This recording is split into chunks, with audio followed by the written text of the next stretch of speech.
Baru saja saya membaca berita dan menonton video terkait tanggapan ataupun dari Kapolres Sukabumi terhadap apa yang disampaikan dan dinyatakan oleh Kapolsek Cidahu ya, AKP Endang Slamet, pasca kejadian pembubaran dan juga persekusi ya yang dilakukan oleh warga desa terhadap para anak-anak dan juga remaja yang melakukan retreat.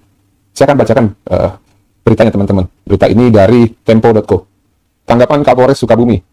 Menanggapi pernyataan Kapolsek Cidahu ya, Endang Slamet yang viral di medsos tersebut, Kapolres Sukabumi AKBP Samian memberikan klarifikasi. Menurut dia, pernyataan Kapolsek Cidahu saat itu bertujuan meredam ketegangan dan mendorong massa untuk segera membubarkan diri. Tanda kutip. Ini maksudnya tanda kutip ini dikutip langsung dari sumber. Ini saya bacakan teman-teman ya. Jadi agar masyarakat paham dan mau pulang, tujuan itu sebenarnya bagaimana masyarakat pulang terus menyerahkan semuanya kepada aparat. Kata Samian kepada Sukabumi Update. Lalu, Kapolres menuturkan bahwa ada kemungkinan salah ucap atau pernyataan yang menimbulkan multitafsir ya, dalam tanda petik atau dalam tanda kutip. Dikata ada salah ucap yang salah bicara. Itu bukan maksud yang sebenarnya. Namun dalam hal profesionalisme kami akan melakukan klarifikasi tentunya, mengikuti mekanisme yang berlaku, ujarnya. Nah, ini kan berarti Pak Kapolres itu meyakini bahwa apa yang dia tonton melalui video itu merupakan upaya dari Kapolsek Cidahu untuk menenangkan warga, ya. Lalu tadi ada kemungkinan salah ucap, ya, atau bukan maksud yang sebenarnya, ya. Dan Pak Kapolres ini juga menyampaikan akan melakukan klarifikasi, gitu ya. Tapi yang menjadi pertanyaan saya, tahu dari mana Pak Kapolres ini bahwa yang pertama tadi ya, ini disampaikan untuk menenangkan warga agar membubarkan diri. Lalu ada katanya salah ucap atau salah berbicara, ya, atau kemungkinannya adalah hal-hal yang sifatnya itu salah penafsiran gitu ya. Yang lucunya ini hal belum diklarifikasi sama yang bersangkutan, tapi Pak Kapolres ini seakan-akan sudah lebih tahu gitu ya dari apa yang disampaikan oleh Kapolsek. Tapi saya mau bahas begini teman-teman, dari yang disampaikan oleh Kapolres tadi ya. Yang pertama, Pak Kapolres ini menyampaikan bahwa tindakan tersebut untuk menenangkan massa, ya. Lalu yang kedua, tindakan tersebut salah ucap, ya. Masalahnya, kalau memang tindakan ini adalah untuk menenangkan warga, tidak mungkin ini salah ucap, ya. Karena ini kontraproduktif, teman-teman. Ya. Tapi kalau memang itu salah ucap, pasti tentunya kata-kata itu bukan untuk menenangkan warga, ya. Jadi harus paham ini teman-teman. Kalau kita berbicara logika berpikir, tentunya kalau tujuannya adalah menenangkan warga, itu bukan salah ucap. Nah, namun disayangkan teman-teman ya. Karena kenapa?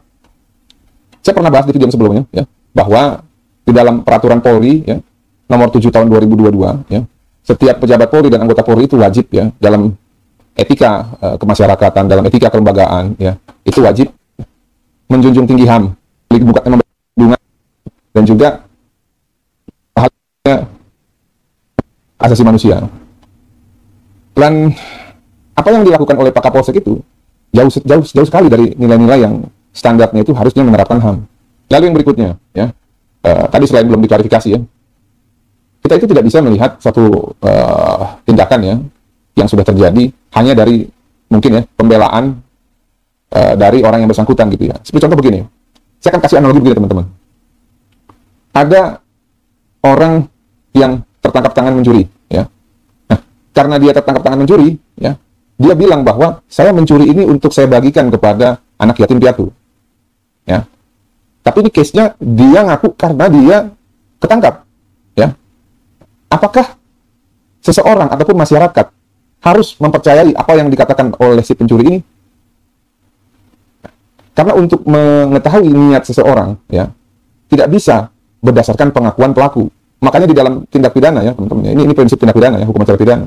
Dalam pembuktian tidak dibutuhkan ya pengakuan dari terdakwa ataupun tersangka. Karena pengakuan terdakwa dan tersangka itu sifatnya subjektif. Ya, tentunya hampir seluruh orang itu ketika bersalah ataupun tertangkap tangannya pasti akan melakukan pembelaan. Nah, bagaimana kita mau menjadikan pembelaan itu sebagai bukti yang mengeliminir seluruh fakta dan peristiwa yang terjadi? Ya, makanya sangat disayangkan sekali nih Pak Kapolres terlalu reaktif gitu ya, langsung bisa menyampaikan bahwa apa yang dilakukan oleh Kapolsek Cidahu itu hanya untuk menenangkan warga dan agar warga pergi gitu ya. Pak Kapolres ini nggak melihat rangkaian peristiwa sebelum-sebelumnya, di mana ada proses mediasi yang juga infonya dari Pak Yohanes Wendi itu ada Pak Kapolsek di situ. Lalu ada peristiwa selanjutnya setelah mediasi ternyata rumah itu dirusak, anak-anak dipersekusi, anak-anak diintimidasi, bahwa di dalam keadaan tertekan. Namun Pak Kapolsek ini yang harusnya ya melindungi ya para korban, justru hanya nonton-nonton aja ya.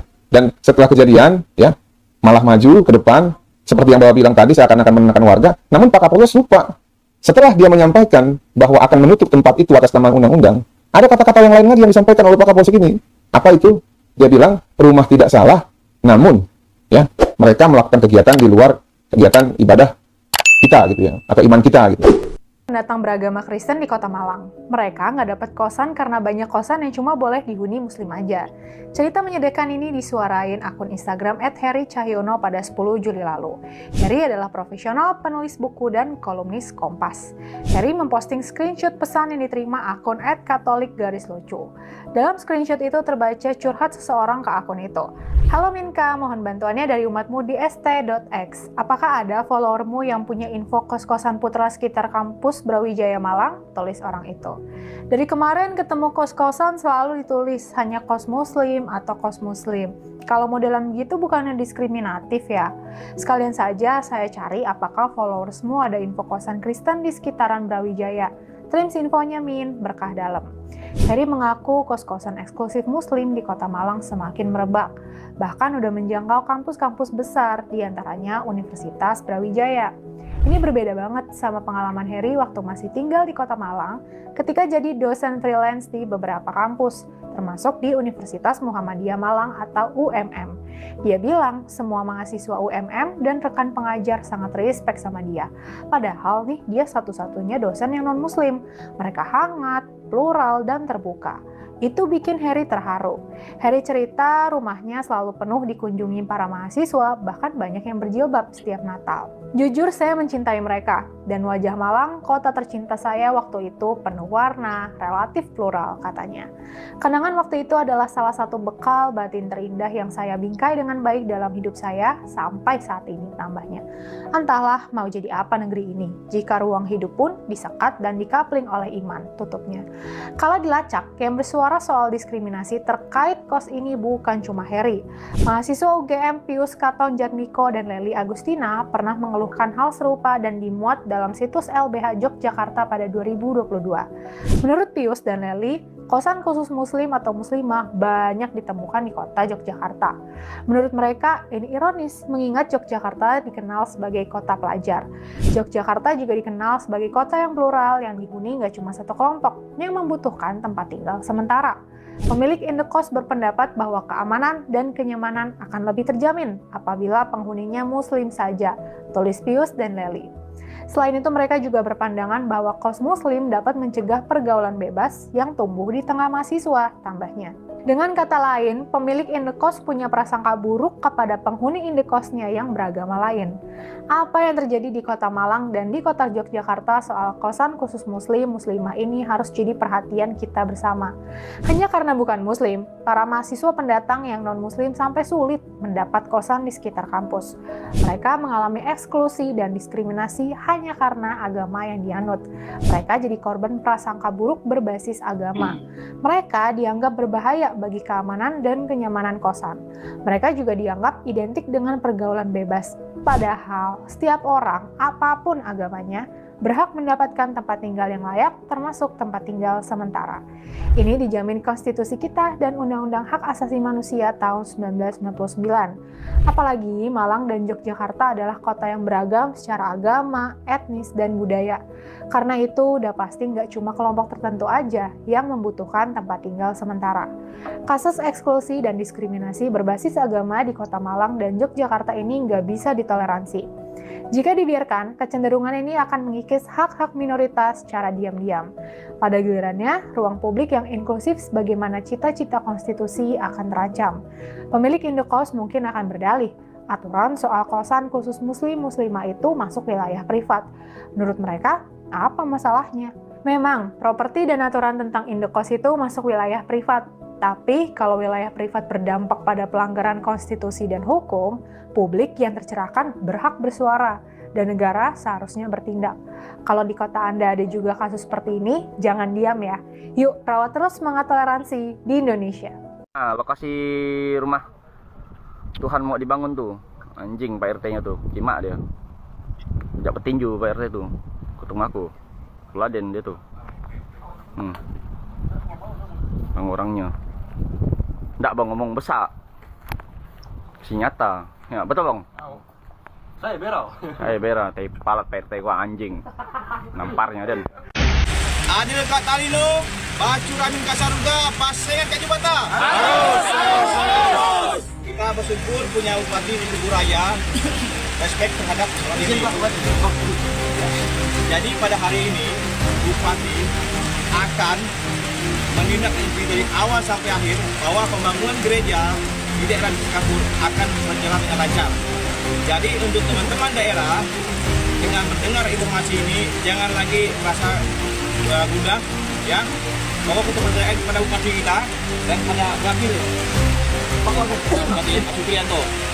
Saya perwakilan dari Borneo Bangkli Rajang, pasukan merah di bawah pimpinan Pak Ngalap Hilang dan bersama rekan-rekan semua mengucapkan terima kasih sebesar-besarnya kepada pemerintah daerah Kabupaten Tugu Raya. Adil Kak Talino, Bacu Ramin Kak Saruga, Basengat Kak Jibata. Harus.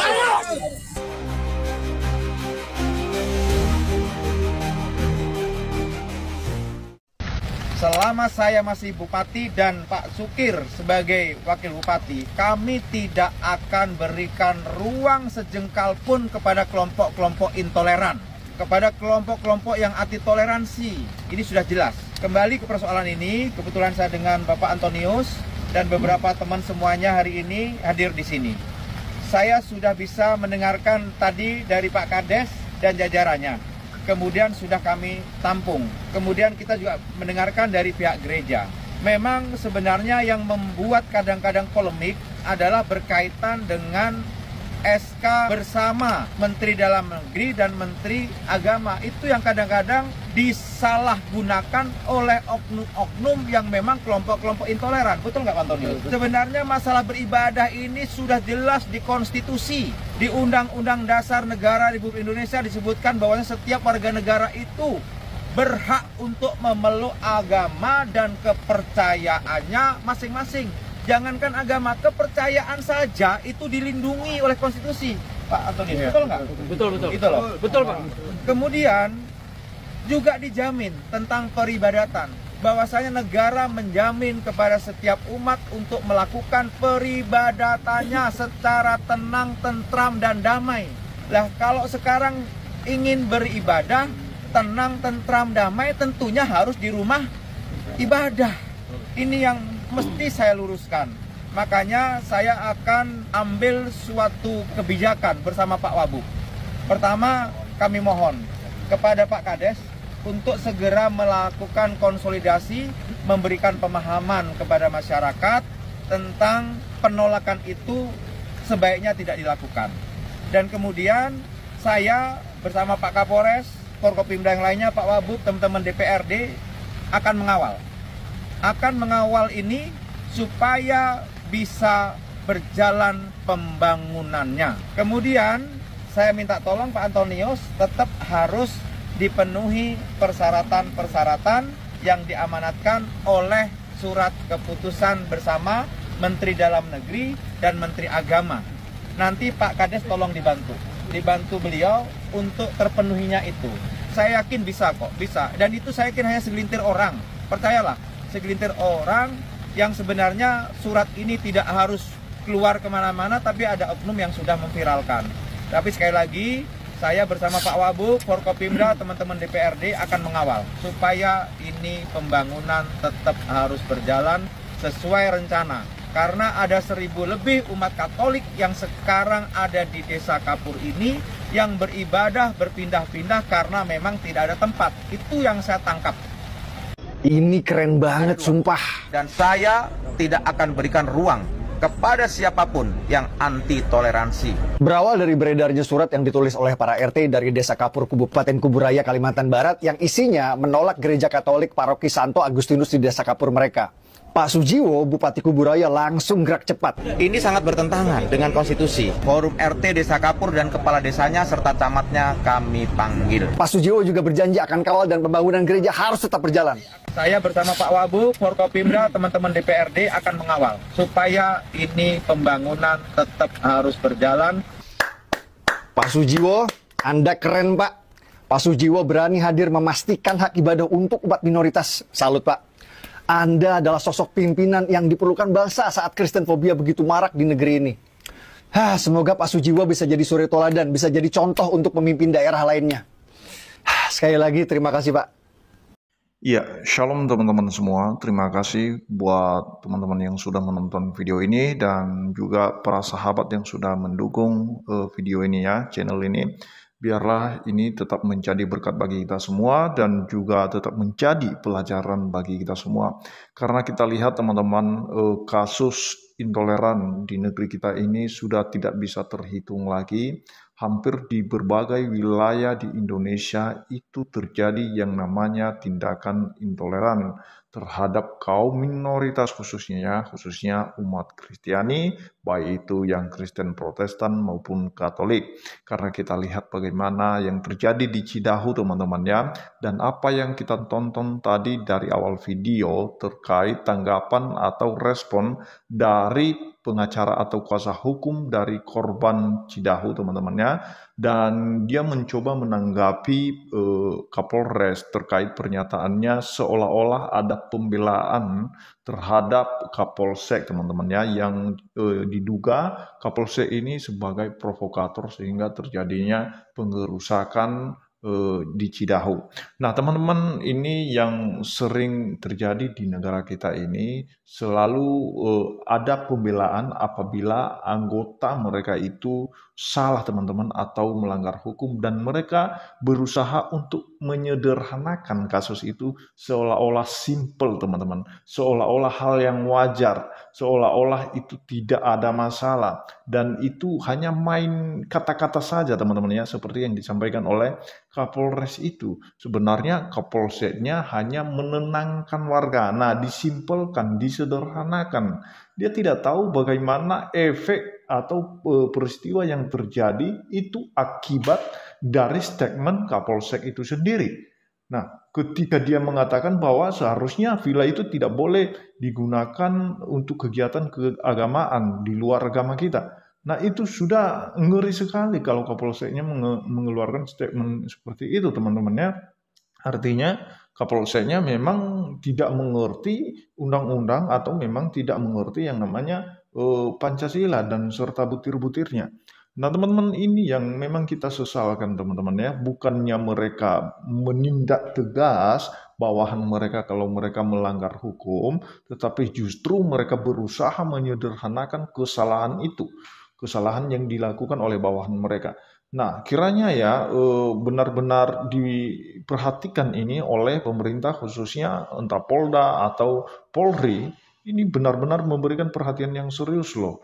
Karena kalau ini tidak ditindak tegas itu oknum aparatnya teman-teman, maka ini mereka selalu menganggap hal yang wajar nanti dan selalu menyederhanakan masalah-masalah yang akan terjadi ke depan teman-teman. Kalau terjadi kasus-kasus yang sama, apalagi terlibat oknum aparat.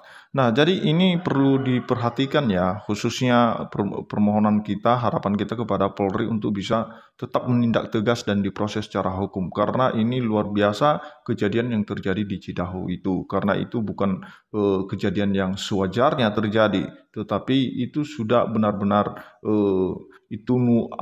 berbasis teror dia teman-temannya. Nah, jadi teman-teman bukan hanya di situ, di Cidahu, tapi juga di Kalbar akhir-akhir ini, bahkan di beberapa hari yang lalu, terjadi pelarangan pembangunan gereja lagi teman-teman ya. Nah, jadi ini benar-benar luar biasa negeri kita ini teman-teman.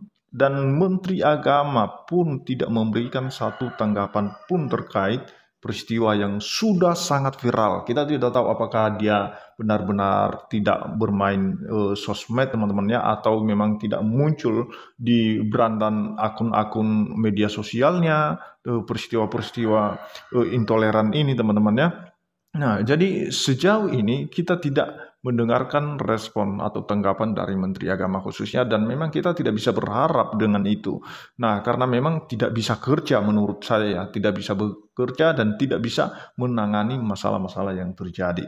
Nah, teman-teman, apa yang terjadi di Kalbar, khususnya di Kuburaya, dan itu sudah luar biasa. Kita respect kepada pemimpin daerahnya, khususnya bupati ya teman-temannya, di mana dia langsung turun tangan ketika ada yang melarang pembangunan rumah ibadah di sana, dan bahkan dia berharap supaya SKB 2 Menteri itu justru harus dicabut karena itu diperalat oleh oknum-oknum, oleh segelintir orang untuk melarang pembangunan rumah ibadah kaum minoritas khususnya. Nah teman-teman, kalau boleh ya memang tidak perlu lagi SKB 2 Menteri itu. Jadi supaya kita bisa membangun rumah ibadah sesuai dengan undang-undang saja. Iya, karena kita sebagai warga Indonesia, kita memiliki hak yang sama dengan warga Indonesia lainnya, apapun itu sukunya, agamanya, gimana budayanya, rasnya. Nah, jadi kita selagi disebut sebagai warga Indonesia, iya kita setara di mata hukum semua. Itulah yang disebut keadilan sosial bagi seluruh rakyat Indonesia. Tapi kita respect ya dengan Bupati Kuburaya ya, supaya dia ini tetap konsisten, bahkan ke depan nanti tetap dia pegang itu integritasnya. Nah teman-teman, itu saja yang perlu saya sampaikan. Kiranya Tuhan Yesus memberkati kita semua. Shalom.